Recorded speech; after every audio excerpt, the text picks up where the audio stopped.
I'm listening to Opie's podcast, and the name of episode 127 is Mark Norman Doesn't Deserve a Smoothie. So I'm like, hey, I'll listen to Jerry Seinfeld's favorite comedian, Mark Norman. I think Mark Norman is hilarious. And he's been on Opie's podcast before. Very soon into this podcast, I realized Mark Norman isn't on this podcast. Opie has gotten so sad. He's basically just doing the podcast by himself and mixing in old segments when Mark Norman was on the Opie show on Sirius XM. What are you doing, Opester? Come on.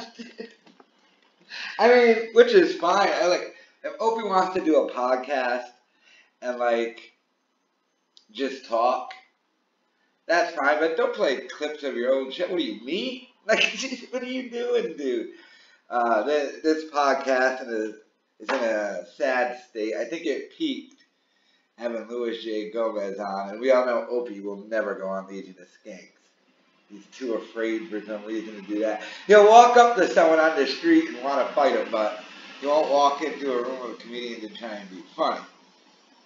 And he'd think it would be too awkward or something. But I mean, Opie, I don't mind childhood stories about you not having a fan. Although, don't kid yourself. Opie's parents did have money. It's just that they had 7 fucking kids. But so I mean, I don't mind those stories and stuff. But dude, if you want any buzz on this podcast,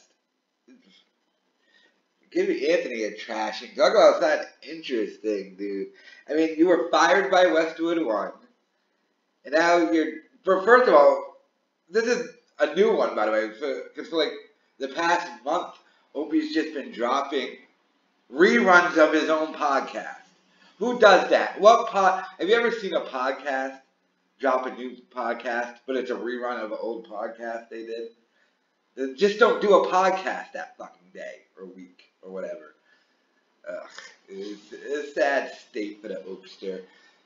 I mean, Jesus. And he still hasn't found a job. He's probably not going to get a job. Like I always said, Opie probably could be get a radio show in Milwaukee or some shit like that, just off of name recognition, but I don't see that happening.